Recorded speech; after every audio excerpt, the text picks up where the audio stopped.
तो जो रिफॉर्म्स का जो चैप्टर है इसमें से काफ़ी अच्छे क्वेश्चन आते हैं पीटी में, मेंस में, दोनों में। ये जो टॉपिक है इसमें से भी आते हैं, particularly on the revenue policy, judicial system, administrative system. जैसे आईसीएस की परीक्षा कब शुरू हुई थी? When was ICS examination started?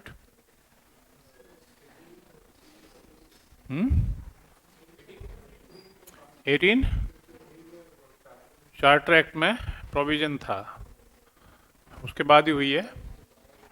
अच्छा, और who initiated the civil services in India? Lord Cornwallis ने सिविल सर्विसेज की। Who initiated the district administration in India? जिला प्रशासन की शुरुआत किसने की थी? कलेक्टर सबसे पहले किसने अपॉइंट किए थे? Who appointed the collectors for the first time in India? Collectors, district collector, जैसे हम डिस्ट्रिक्ट मजिस्ट्रेट भी कह देते हैं, किसने शुरू किए थे? वॉरेन हेस्टिंग्स ने शुरू किया था। What was the upper age limit of the civil services examination जब शुरू हुआ था 1853 में? अब कितनी? नहीं, बोलो कितनी थी? 19? 21 कौन कह रहे हैं? हाथ उठाओ। 21 तुक्का। और 23 कौन कह रहे हैं? 23 भी है कोई? हाथ उठाओ तो कन्विक्शन के साथ, ऐलान के साथ। हाँ ये तो तुक्का था। पक्का था? पक्का था या तुक्का था? तुक्का था, सही बैठ गया। चांस ले सकते हो अठन्नी उछाल के। हैं, आप लकी हो। 53 में 23 अपर एज लिमिट थी, 1853 में। 59 में घटाकर 22 कर दी गई। 66 में घटाकर 21 कर दी गई। और 76 में 19 कर दी गई। 1876 में 19 कर दी गई थी, ठीक है। और 1893 में फिर से 23 कर दी गई थी। 1893 में फिर से 23 कर दी गई थी अपर एज लिमिट, ठीक है। तो इस तरह के क्वेश्चन। अच्छा, पहले for the first time examination India में कहाँ हुआ था? For the first time Indian civil services examination was conducted in India at Pune, Bombay, Allahabad, Delhi. कब? फरवरी 1922। फरवरी 1922 में सबसे पहले सिविल सर्विसेज, पहले इंग्लैंड में ही होते थे फर्स्ट, तो उसका एक्सटेंशन नहीं था ये। वहाँ पैटर्न जो था वो ये नहीं था, ये भी सिविल सर्विसेज एग्जामिनेशन था, लेकिन स्टैंडर्ड इसका हल्का था थोड़ा सा, क्योंकि ब्रिटिश स्टैंडर्ड यहाँ पे ऑपरेट नहीं करता। A parallel examination was conducted, separate but parallel exam was conducted first time in 1922। ऐसे क्वेश्चंस हैं, ठीक है। इंडियन ब्यूरोक्रेसी को पैट्रोनेज ब्यूरोक्रेसी कहा जाता था। पैट्रोनेज ब्यूरोक्रेसी, ब्यूरोक्रेसी जानते? BUREA क्रेसी। Indian bureaucracy was known as patronage bureaucracy. क्यों?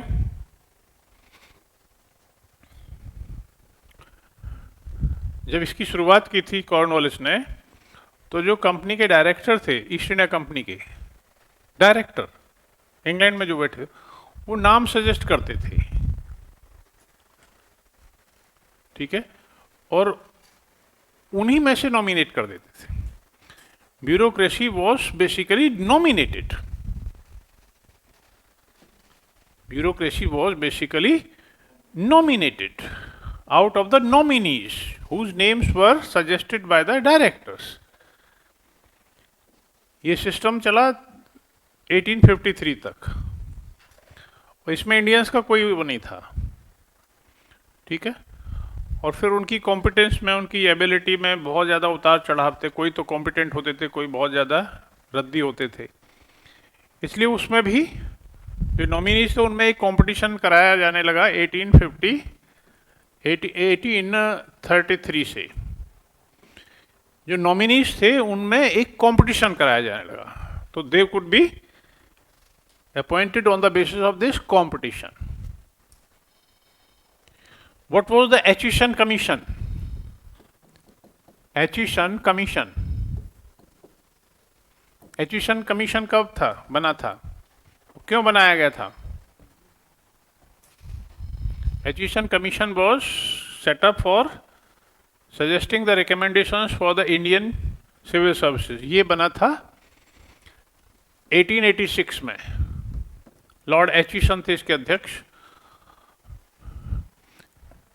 79 से और 1793 तक इंडियंस की एंट्री बिल्कुल बैन कर दी गई थी।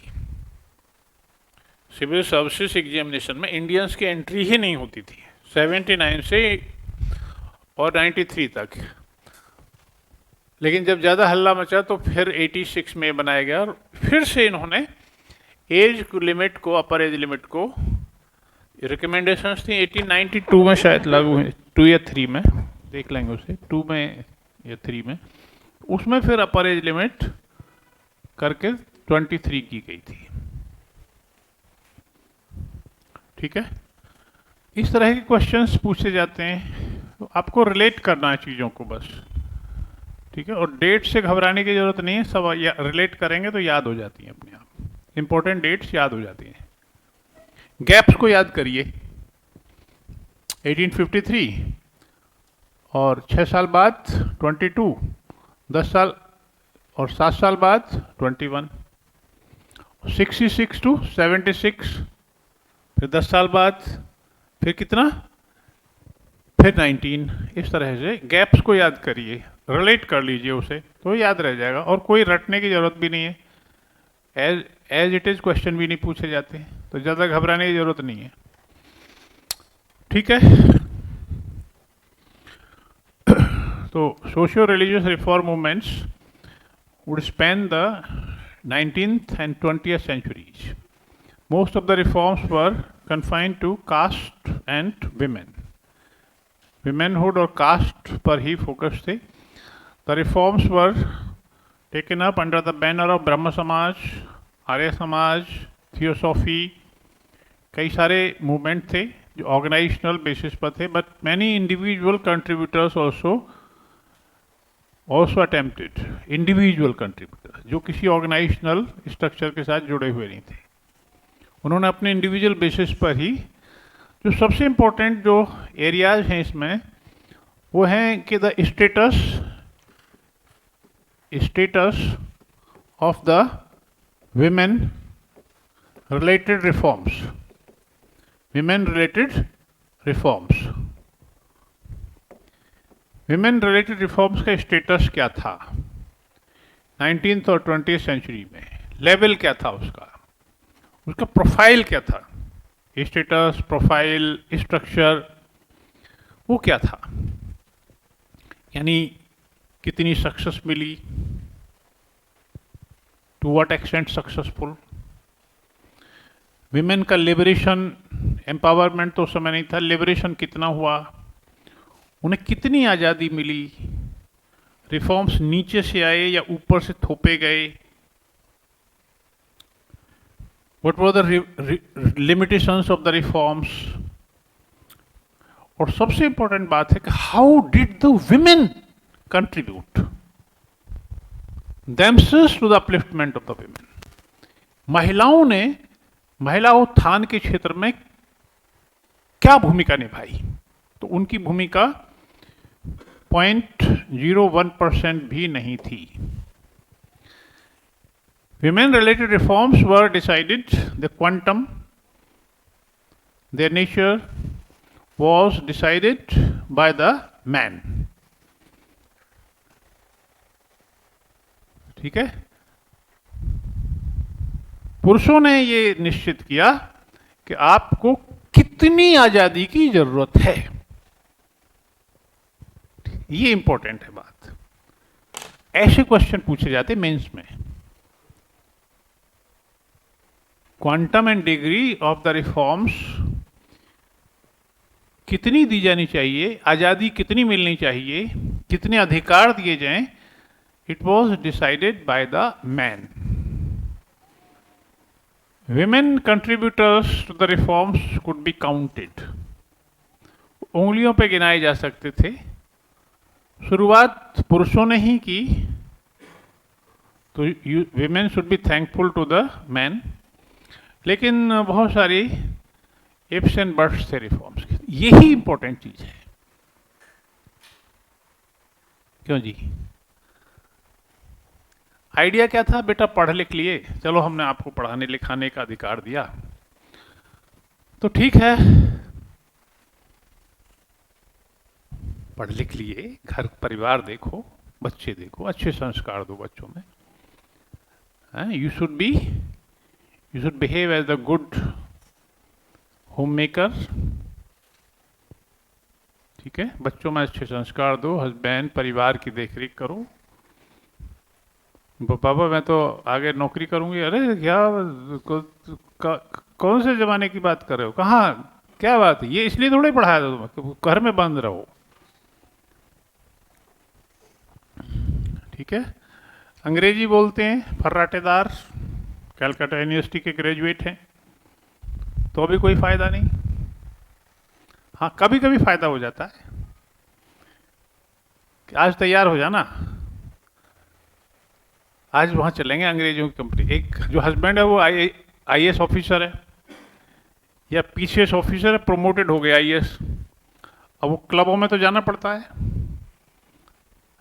तो most of the issue of literacy of the women was veering around this social phenomena. जो अपर क्लास था, बड़ी इंटरेस्टिंग बात है, इस पर विचार करना। केवल ये नहीं कि राम मोहन रॉय ने क्या कहा, उन्होंने क्या कहा। जो सच्चाई है समाज की वो ये है कि पूरे 19th सेंचुरी में विडो रिमैरेज की संख्या कुल मिला के 20-25% से ज़्यादा नहीं थी टोटल। और तब आज भी नहीं विडो रिमैरेज की संख्या, आज भी बहुत कम है। चाइल्ड मैरिज फिर भी नहीं रुकी। तो एक जो सबसे इंपॉर्टेंट सोशल फैक्ट है, इस पर रिसर्च हुई है, वो ये है कि why education, why women education. First girls school was open in 1849। उससे पहले हालांकि ज्योतिबा फूले की वाइफ ने क्लासेस लेनी शुरू कर दी थी, बालिकाओं को पढ़ाना शुरू कर दिया था अनऑफिशियली, लेकिन मानते formally it was in 1849। Then the women were given admission to the Calcutta university, other university education शुरू हो गई। उसमें से पहले बैच की कुछ विमेन थी, महिलाएं थी जो अच्छी हाईली एजुकेटेड हुई। तो विमेन एजुकेशन के पीछे एक सोशल फैक्ट क्या है, सामाजिक सच्चाई जान के आप हैरान रह जाएंगे कि 19th सेंचुरी के शुरुआत में हुआ क्या कि द ब्रिटिश, देखिए अंग्रेज संख्या में कम थे, सो they were dependent on the Indians for running their government, for managing their army, for managing their police, for managing their judiciary। यानी अंग्रेज इतने से थे और इंडियंस की संख्या इतनी थी। बट ब्रिटिश जो भी थे, they occupied the quality jobs, higher jobs, highly paid jobs थे, और ऐसे जॉब्स थे जहां से पॉलिसी मेकिंग की जाती है, डायरेक्शन दी जाती है। ठीक है, तो उससे पहले इंडिया में बड़े बाबू की पोस्ट काफी बड़ी मानी जाती थी। एडमिनिस्ट्रेशन की तो छोड़ ही दीजिए, एसडीएम और नायब तहसीलदार, बड़े बाबू की भी बड़ी रेपुटेशन थी। तो जिस समय भारतीय अंग्रेजों ने शुरुआत की तो क्लरिकल लेवल पे सब इंडियंस ही काम करते थे लिखाई पढ़ाई की। What was the qualification? You should have the little knowledge of English, थोड़ी सी तो इंग्लिश होनी चाहिए, टूटी फूटी बोल सकें, so as to convey the message to the higher officer, boss को बता सकें, उसकी बात समझ सकें। और दूसरा ये कि थोड़ा सा किताब अकाउंटिंग की जानकारी होनी चाहिए, हिसाब किताब मैथ्स वगैरह की थोड़ी सी जानकारी होनी चाहिए। इसलिए 5वीं 6वीं 7वीं 8वीं तक काम चल जाता था, इससे ज्यादा की जरूरत ही नहीं थी। तो उन लोगों के लिए भी बड़ी परेशानी थी, लेकिन इतनी नहीं थी। They would be contented with having the uneducated wifes, कोई प्रॉब्लम नहीं थी, क्योंकि they were not permitted to participate in the club culture. जो सबॉर्डिनेट्स थे, तो एडमिनिस्ट्रेटर्स के क्लब में इनका कोई मतलब नहीं था। प्रॉब्लम कब आई? Problem started arising with 1833 when William Bentinck took to the Indianization of the civil services, lower civil services, नायब तहसीलदार, DSP, SDM, municipal magistrate, civil जज, जूनियर डिवीजन, इस तरह के जो पोस्ट थे इंडियंस को देने का डिसीजन लिया। क्यों? बताओ क्यों? ब्रिटिश गवर्नर जनरल, क्या नाम था उसका? विलियम बेंटिंक, पहला इंडियन गवर्नर जनरल, इंडिया का governor general, India's governor general. उससे पहले बंगाल के गवर्नर कहा जाता था। तो विलियम बेंटिंक जब आया भारत में 1828 में as a governor general of Bengal, ठीक है, और फिर बीच में ही वो चार्टर एक्ट आ गया 1833 का। तो 1833 से ही came to be designated as governor general of India.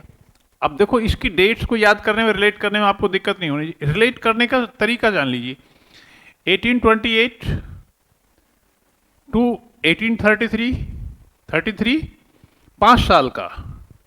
तो फॉर 5 आप ये कहिएगा कि for 5 years he acted as the governor general of Bengal, and rest 2 years he acted as the governor general of India.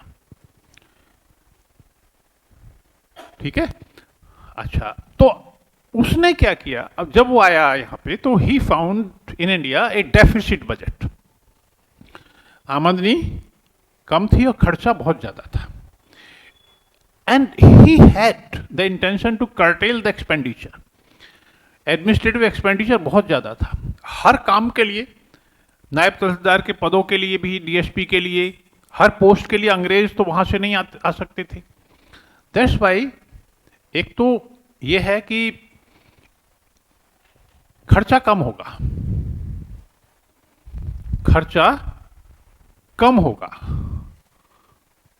और कंट्रोल बेटर होगा। दूसरा, हम ऐसे सबॉर्डिनेट्स के थ्रू कंट्रोल करें, क्योंकि they know better to control the subordinates, their subordinates. तो better यह है कि हम उस लेवल पर कंट्रोल करें। ये दूसरा लेवल है जिस पे इंडियंस को लाएं। फिर तीसरे लेवल पर नीचे क्लर्क्स हैं, उनको ये कंट्रोल करेंगे। तो for the effective control, better management, for reducing the public expenditure, सरकारी खर्चा कम हो, ऐसे क्वेश्चन आ जाते हैं कि why did Indianisation of the services, why was Indianisation of the services done? तो अभी हायर सर्विसेज नहीं खोली थी, हायर सर्विसेज जो थी वो तो 1853 में थी, लेकिन लोअर सिविल सर्विसेज जो थी उसने खोल दी थी। अब समस्या आ गई, एक बंदा जो 1835 में, सपोज करो, वो नायब तहसीलदार बन गया, प्रमोशन का तो सब पूरे रूल्स थे, आपका प्रमोशन भी होगा, 8 साल में वो तहसीलदार हो गया, अगले 10 साल में एसडीएम हो गया, और अगर एज अच्छी एज पे वो एंट्री मार गया था जॉब में तो डीएम भी बन सकता है वो। अब अपने एसडीएम बेटे के लिए एक ऐसी बहू तो होनी चाहिए जो अंग्रेजी समझती हो, बोलती हो। अब अगर वो आईएएस का लेवल उसे मिल गया, दर्जा कैडर मिल गया, प्रमोशन के देखिए बहुत सारे पोस्ट तो डायरेक्ट होती हैं, आईएएस का एग्जाम होता है, और बहुत सारी पोस्ट भरी जाती हैं प्रमोटेड ऑफिसर्स से। तो अगर उसे आईएएस का लेवल मिल गया, कब तक मिल जाएगा वो? 1860 तक। 25 साल की नौकरी में वो लेवल पे पहुंच जाएगा। अब वो क्लबों में जाएगा हैं, और एक ऐसी वाइफ को ले जाए जिसने घूंघट किया हुआ है यहाँ तक, जो अंग्रेजी भी नहीं जानती हैं, जो शर्माती है हैं, उसे ले जाएगा तो उसकी हंसी नहीं उड़ेगी। ये कहते हैं कि जैसा देश वैसा भेष, हमें व्यवहार वैसे ही करना चाहिए। शहर में अगर कोई लेडी, अदरवाइज मत लीजिए, मैं वैसे ही कह रहा हूँ, अगर वो घूंघट करके रहती है तो बड़ा ऑकवर्ड सा लगता है ना? ऑकवर्ड लगेगा, लेकिन गांव में वो इतना ऑकवर्ड नहीं लगता जिन लोगों में घूंघट किया जाता है। ठीक है, वो एक अलग नमूना बन जाएगा कि भाई ये तो कोई बात है जी। अब वो घर आए वापस, बोले पापा हमारा तो सब बेइज्जती भारी हुई है, हैं, इसे कुछ आता नहीं है। और अंग्रेज बार बार कहते हैं भाई you want to meet your wife, you are newly wed couple, हम आपसे मिलना चाहते हैं और पार्टी वार्टी ऑर्गेनाइज कर रहे हैं, हमारे कुलीग्स हैं। रोज कहते हैं मैं इसे क्या ले जाऊं, हमारी तो बड़ी बेइज्जती हो रही है। तो बंगाली समाज ने 1833 से ही they started looking for the education for the girls, और बातें होने लगी थी कि भाई लड़कियों की एजुकेशन होनी चाहिए। This is a very very bitter truth. पढ़ लिख लिए, हाँ जी, अब ग्रेजुएशन भी हो गया, पीजी भी हो गए, अब क्या करना है? अब कुछ नहीं करना, घर पे रहो, आराम करो, घर की देखभाल करो, बच्चों को अच्छे संस्कार दो। It's very interesting that Vivekananda, जो बहुत बड़े संत हुए, महात्मा हुए, संत हुए, उन्होंने कहा कि give me good mother's I will give U a good nation. जो नेपोलियन कहा करता था वही विवेकानंद ने पकड़ लिया। गिव मी गुड मदर्स यानी the women expresses herself in the best possible manner as a mother. तो motherhood the ultimate goal of a woman. माँ है तो संस्कार देगी, यानी महान संत ने भी महिला को एक माँ के रूप में ही देखा, उसके बियॉन्ड नहीं देखा। फिर उसकी कोई एस्पिरेशंस हैं, इच्छाएं हैं, उसकी आज़ादी है, वो कोई मतलब नहीं। अगर घर के बाहर जाकर अगर स्वतंत्रता के नाम पर उच्छृंखलता महिलाएं करें तो वो मैं ऐसी आज़ादी को मैं अच्छा नहीं मानूंगा, वो विवेकानंद कहते थे। मतलब घर से बाहर जो निकल रही है वो पवित्रता की कॉस्ट पे बाहर जा रही है। क्या अपवित्रता हो गई भाई? यानी वुमेन के प्रति जो हाईली एजुकेटेड, विवेकानंद भी कलकत्ता यूनिवर्सिटी से ग्रेजुएट थे और दुनिया घूमे हुए थे, उनका एटीट्यूड जब महिलाओं के प्रति ऐसा था तो आम भारतीय का एटीट्यूड किस तरह का होगा? एटीट्यूड ये था कि देखो हमने आपको आज़ादी दे दी, अब आपका एक दर्जा सेट कर दिया, कितना आज़ादी देना है ये हम डिसाइड करेंगे, कितनी आज़ादी आपको देनी है, ठीक है, ये हम डिसाइड करेंगे, यू विल नॉट डिसाइड। घर में रहिए, अपने अच्छे परिवारों की जो महिलाएं बाहर नहीं जाती हैं। Women were not in the public positions till 1980. 1980 से पहले महिलाएं पब्लिक पोजीशंस में थी ही नहीं। ये तो भला हो एलपीजी का लिबरलाइजेशन, प्राइवेटाइजेशन, ग्लोबलाइजेशन का, कि महिलाएं घर से बाहर निकलनी शुरू हुई। जॉब करना बहुत बुरा माना जाता था बाहर, फिर ये माना गया कि चलो भाई महिलाओं के लिए बैंकों का और ये सबसे ज़्यादा सेफ जॉब है टीचिंग का। उसके बाद डाइवर्सिफिकेशन होना शुरू हुआ, उसके बाद सिविल सर्विसेज में आनी शुरू हुई और बहुत तेज़ी से बढ़ी इनकी संख्या, परसेंटेज भी तेज़ी से बढ़ा, एजुकेशन में भी। अब तो बहुत सारे उनका एरिया और डाइवर्सिफाइड हो गया। लेकिन आप सही समझिए जर्नी शुरू कहाँ से हुई। तो इस तरह के जो इश्यूज हैं, क्वेश्चन ये है कि how did women contribute to the cause of the women, how did the women contribute to the reforms related to the women liberation. महिलाओं ने महिलाओं के लिए कितना काम किया, उनका क्या योगदान है, ऐसे क्वेश्चन आ रहे हैं। यानी दलितों का रिफॉर्म, जैसे दलित रिफॉर्म्स, दलित का मतलब depress classes, Dalit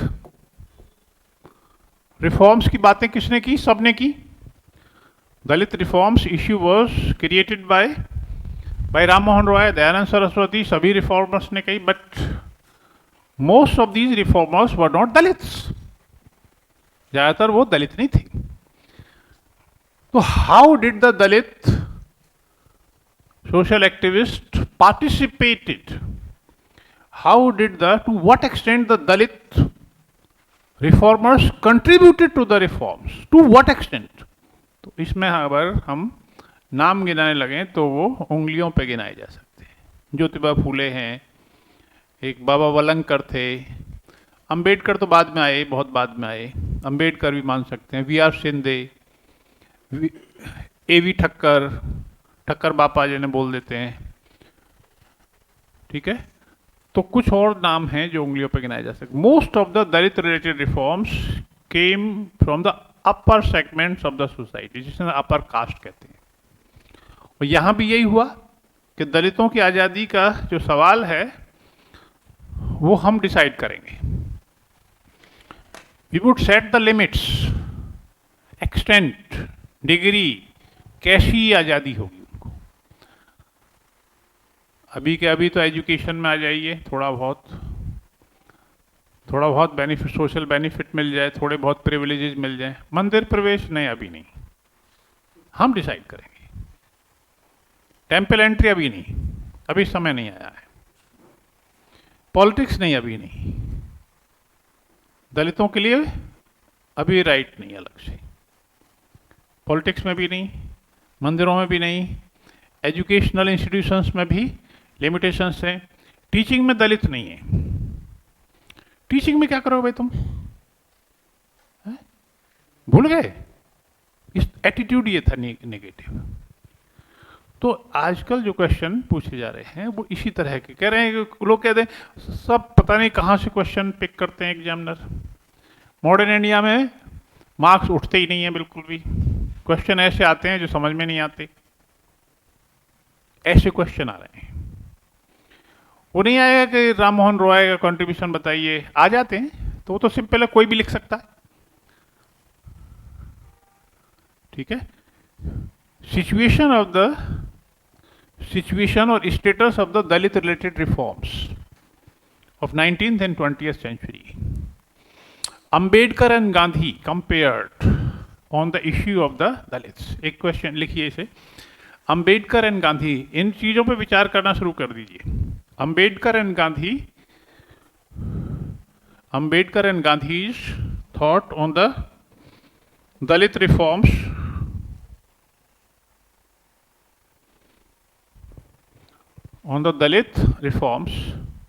Ambedkar, Dr. B.R. Ambedkar and Mahatma Gandhi's thought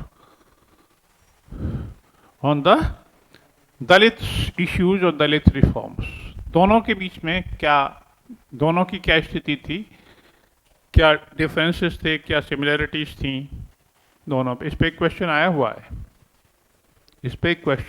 हुआ है, क्वेश्चन ये है कि यद्यपि दोनों ही दलितों का उद्धार चाहते थे, अंबेडकर और गांधी जी, तथापि उन दोनों के रास्ते तरीके अलग अलग थे। जिस तरह से है, लैंग्वेज यही है, दो दे focused on the Dalit reform, Dalit upliftment of the Dalits, yet their ways were little different. उनके तौर तरीके अलग थे। ऐसे क्वेश्चन पूछे जाते हैं। दलित का मतलब डिप्रेस क्लासेस, ये जो टर्म है ये भी 19वीं सेंचुरी में कॉइन की गई थी, दलित जो टर्म है। ऐसे क्वेश्चन भी पूछे जा सकते हैं, जैसे ज्योतिबा फुले का कंट्रीब्यूशन बताइए। How was the contribution of Jyotiba Phule different from Ambedkar? How did he pioneer the Dalit reforms? दलित के इश्यूज को उन्होंने कैसे पायनियर किया? तो ऐसे भी पूछे जा सकते हैं,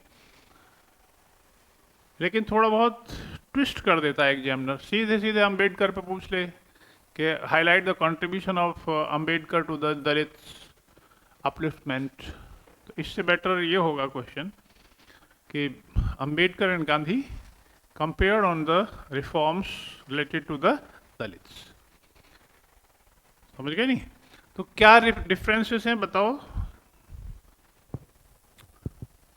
अंबेडकर और गांधी में, क्या डिफरेंस? सोचो, आज जरा विचार करो। अभी कल से हम शुरू करेंगे उसे, कल से डिक्लाइन डिसइंटीग्रेशन शुरू करेंगे।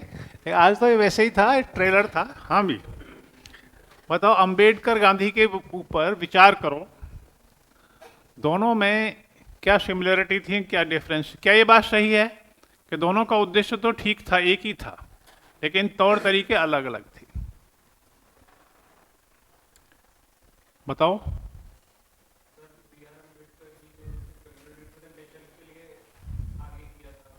हम्म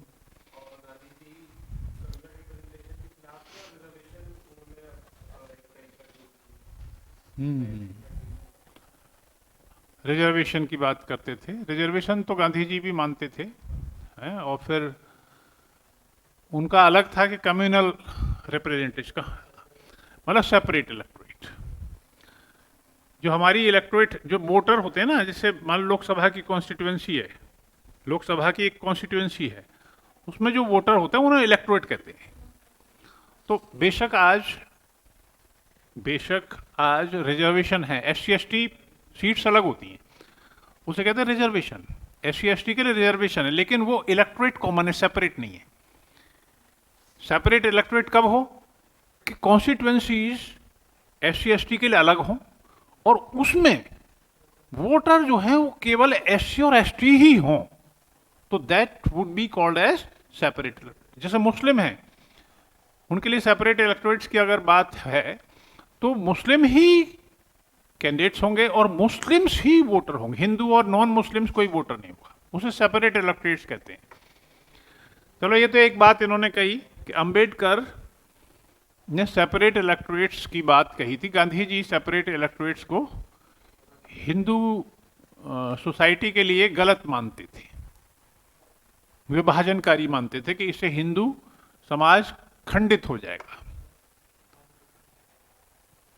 ठीक है, और बताओ अंबेडकर और गांधी में।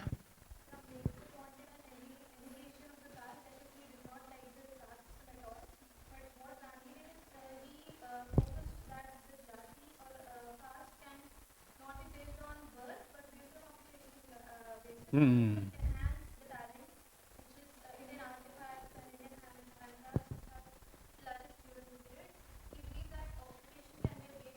यस यस, समझ गए बात को? अंबेडकर जो थे वो कहते थे कि the root cause of the Indian society is the caste. Gandhi ji कहते थे कि caste is very essential, caste is the essential feature of the Hindu society. Gandhi ji कहते थे कि caste should be preserved with some modifications. Gandhi ji मानते थे कास्ट ने बहुत कंट्रीब्यूट किया, गांधी जी मानते थे caste has contributed to the growth of diversity, इससे स्किल डेवलपमेंट भी हुआ, गांधी जी ये मानते थे। अंबेडकर कहते थे कि caste is the root cause of the evil, root cause of the discrimination, basis of discrimination. Caste cannot be modified or reformed. समझ गए? ये बेसिक डिफरेंस है। गांधी जी कहते थे कि भाई शरीर में कोई फोड़ा है, फुंसी है,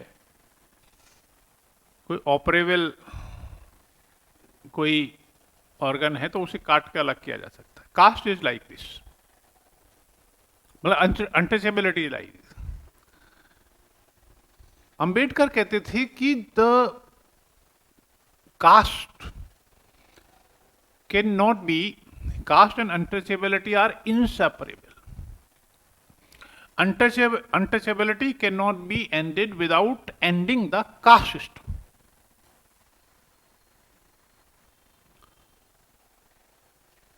ठीक है, root cause is caste. Untouchability तो इसका रिजल्ट है।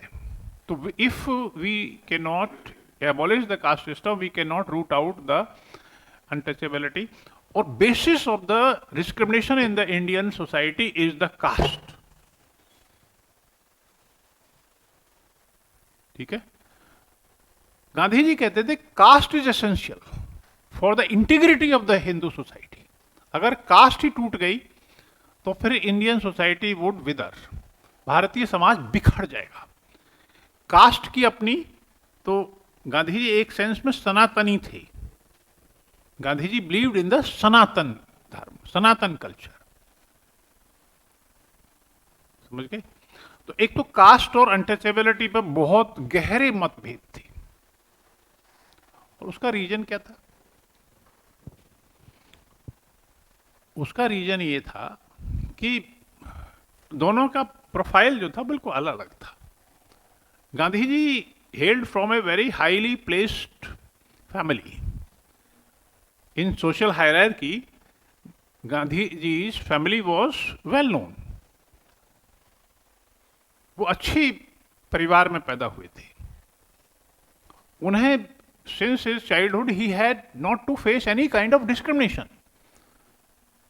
और अंबेडकर ने तो लिखा है कि जब वो चाइल्डहुड में थे और ही वॉज इन स्कूल, तो उनके एक रिवाज था कि जो दलित बच्चे हैं वो जो कॉमन जो होगा घड़ा था उसमें से पानी पीते थे, तो अपने हाथ से वो उसे नहीं ले सकते थे। अब बाई चांस कोई ना कोई होना चाहिए वहाँ पे।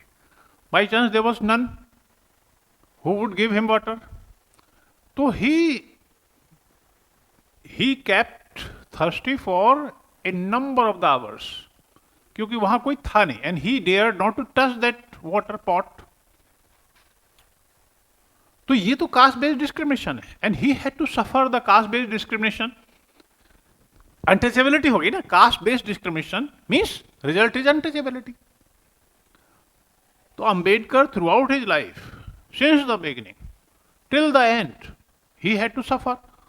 और तब उन्होंने फाइनली तो ये उन्होंने सब पूरे कोशिश कर ली थी। सबसे पहले उन्होंने छोटी मोटी रिफॉर्म्स की बात कही, एजुकेशन की बात करनी शुरू की, दलितों के लिए एजुकेशन है। He started the movements for the opening of the public places for the Dalits.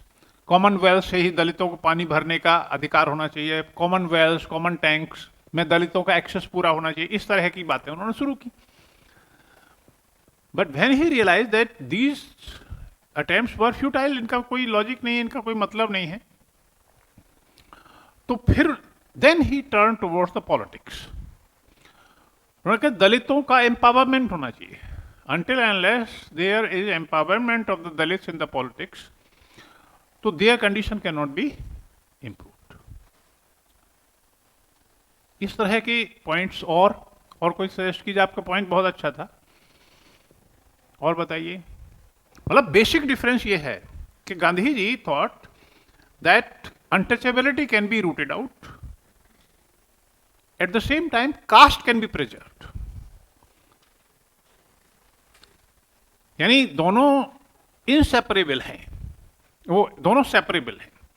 और अंबेडकर कहते थे कि दोनों इनसेपरेबल है। अनटचेबिलिटी को रूट आउट नहीं कर सकते जब तक कि हम कास्ट को खत्म ना कर दें। इस पे ऐसे ही क्वेश्चन आया था, एक मेंस में क्वेश्चन आया था एक, बिल्कुल इसी तरह से। अब दो तो पॉइंट ये हो गए कि गांधी जब उन्होंने देख लिया कि सोशल इंप्रूवमेंट के जो प्रयास है सब विफल हो गए, दे वर फ्यूटाइल, तो then he turn to the political arena of the politics. Then he demanded the separate electorates, और उन्होंने कहा कि Dalits are separate. When you deny the Dalits, upper caste deny the Dalits of basic human rights, जब आप उनके touch करने से ही pollute हो जाते हैं, तो फिर they are the part and parcel of the Hindu society, वो हिंदू कम्युनिटी से अलग हैं। That's why they were called as the communal electorate, सामुदायिक मताधिकार उन्हें मिलना चाहिए। कम्युनिटी इलेक्टोरेट्स का मतलब है सेपरेट इलेक्टोरेट्स, जैसे मुस्लिम्स को मिला। तो हम तो मानते ही नहीं। अंबेडकर ने कहा कि we do not think that Dalits are the part and parcel of the Hindu society. अगर हिंदू सोसाइटी के हिस्से हैं तो फिर कास्ट खत्म करिए और पूरा एसिमिलेशन होना चाहिए। There should be casteless society. करने के लिए तैयार हैं? गांधी जी ने कहा नहीं, ये तो नहीं हो सकता, तो हिंदू सोसाइटी टूट जाएगी। तो फिर ठीक है, we want not only the reservation for the Dalits in the politics, we also want separate electorates on the basis of the separate electorates. और क्या डिफरेंस है, समझ में आई ना दोनों बातें? इस पे क्वेश्चन तैयार करके लाओ, कुछ नेट की मदद से और कुछ एनसीईआरटी मिल जाएगा और उठा के देखना, और कुछ जो है, कुछ जो मैं बता रहा हूं, बैकग्राउंड को आप ध्यान में जरूर रखेंगे। बस बैकग्राउंड को ध्यान में रखेंगे। अंबेडकर में प्रैग्मेटिज्म था, Gandhi was not pragmatic. Gandhi आदर्शवादी थे, वो सोचते थे कि ऐसे ही काम हो जाएगा। पूरी जिंदगी गांधी जी दलित्स के कॉज के लिए लड़ते रहे, अनटचेबिलिटी को दूर करने के लिए दलितों की बस्तियों में जाते थे। अंबेडकर उस सब का मजाक उड़ाते, क्या बदतमीजी है ये, क्या होगा इससे, it's useless, it's simply drama, इससे कुछ होने जाने वाला नहीं है। तो एक तो Dalits like Ambedkar were not happy with this situation कि गांधी जी दलितों की बस्तियों में जाएं। तो गांधी जी कहते थे, दलित वो कहते थे अंबेडकर ये तो ड्रामा है। On the other hand Gandhi ji was on the radar of the Hindu Sanatanis. Gandhi ji के ऊपर उनकी मारने के कई प्रयास 1930s में हुए, ये आपको पता नहीं होगा। जो सनातनी जो बात कही जाती है, Sanatani basically is dead oppose to the Dalit cause. अगर बेसिक लेवल पे हम देखें तो जो अपने आप को सनातनी का कोई मतलब नहीं होता। सनातन शब्द बाद में आया, सनातन शब्द बाद में आया। सनातन का मतलब है कि परमानेंटली, फॉर मेनी ईयर्स, हमेशा से ये सब चलता रहा। तो हमेशा से कैसे चलेगा? कोई सोसाइटी गॉड ने थोड़ी क्रिएट की, सोशल डिविजन्स भगवान ने थोड़े बनाए, इंसानों ने बनाए। तो वो कहते हैं कि सनातन कल्चर सब कुछ it is destined bye God. ये है बेसिक क्रक्स। तो अब तीसरा पॉइंट जो अंबेडकर और गांधी जी को डिफरेंशिएट करता है, लो 2 मिनट बता देता हूं। तीसरा पॉइंट ये है कि गांधी जी कहते थे स्मॉल इज ब्यूटीफुल। सौंदर्य छोटी छोटी चीजों में होता है।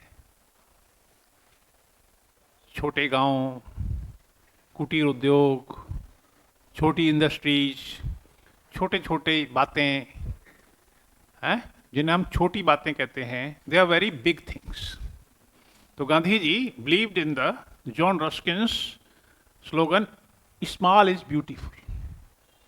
उससे उन्हें प्रेरणा मिली कि छोटी चीजों, that's why he believed in decentralisation,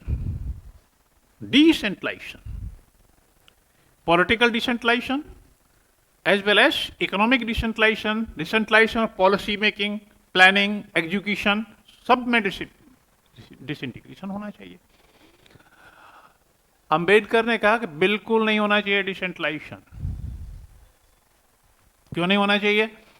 democratic decentralisation जिसको हम कहते हैं panchayati raj, because the conservatism and orthodoxy in the society is of a very acute nature in the villages. अगर डिसेंट्रलाइजेशन होगा और सारी की सारी पॉलिसीज और प्लानिंग गांव के लेवल पे होगी, पंचायती सिस्टम बनेगा जैसा कि हुआ है। Ambedkar was not unjustified in this, जैसा कि हुआ तो उसमें क्या हुआ कि the upper caste will dominate the entire process of the democratic decentralisation, और दलितों को फायदा ही नहीं मिलेगा उसका। The upper caste in the villages because they are dominant, हर जगह कोई ना कोई कास्ट किसी ना किसी एरिया में वो डोमिनेंट होती है, तो they will be playing a dominant role in the democratic decentralisation process also. तो ऑल द फंड्स जो भी जनरेट किए जा रहे हैं नीचे के लेवल पे या फंड ऊपर से भेजे जा रहे हैं, they will be utilised for the benefit of only a few. Ambedkar कहते थे कि डिसेंट्रलाइजेशन होना ही नहीं चाहिए।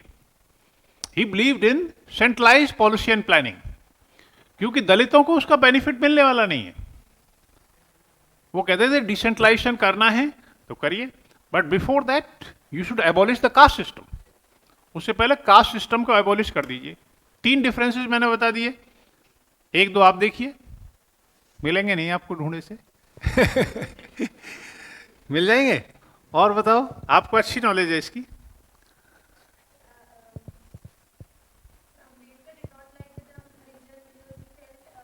हाँ,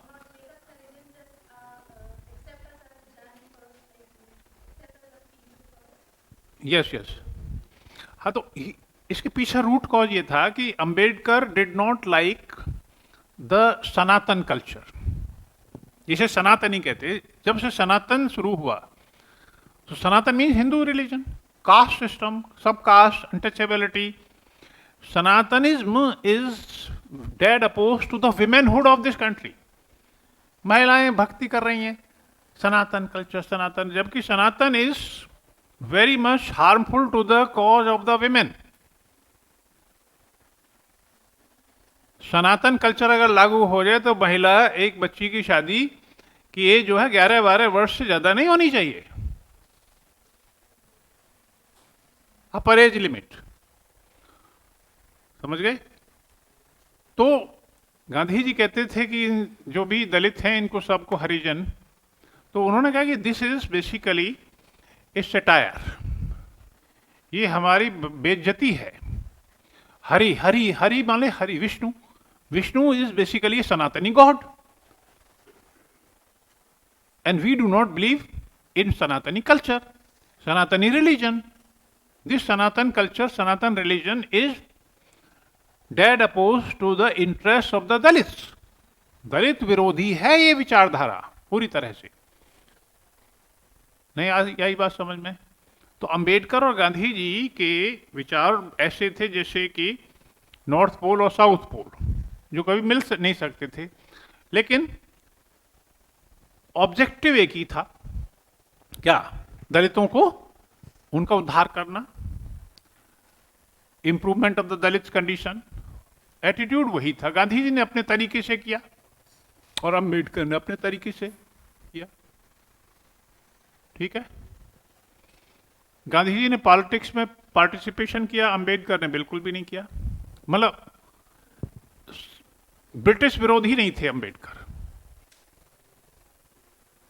बल्कि ये मानते थे कि British rule is essential for the protection of the Dalit rights. Ambedkar ने कभी आजादी की लड़ाई में उस तरह से शामिल नहीं किए हुए जैसे Gandhi. Gandhi ji launch big movements, समझ गए? तो इस तरह से कई सारे डिफरेंसेस हो जाएंगे। इस पे एक अच्छा सा क्वेश्चन तैयार, क्वेश्चन लिख लिया? क्या है?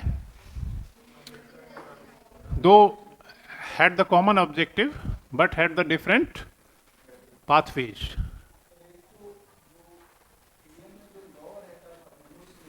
हाँ हाँ, बिल्कुल बिल्कुल। हाँ, तो Manusmriti is the core of सनातन।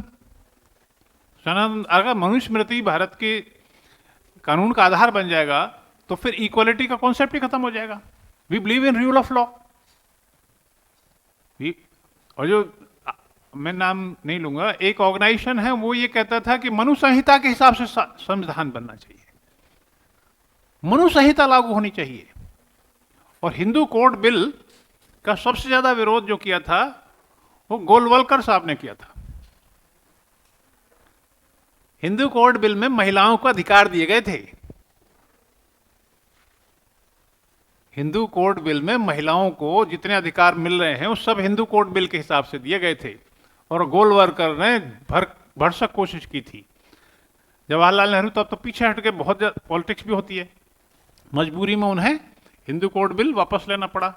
लेकिन वो तो बहुत एक्सपर्ट खिलाड़ी थे, उन्होंने उसे सेगमेंट्स में लागू कर दिया। हिंदू मैरिज एक्ट और अलग अलग सब कर दिए। 2-3 सालों में ही सारा काम कर दिया। और गोलवलकर साहब देखते रह गए ये क्या हुआ। गोलवलकर जानते हो? हाँ, वही थे। हाँ, वो गुरु हैं इनके, मोदी जी के।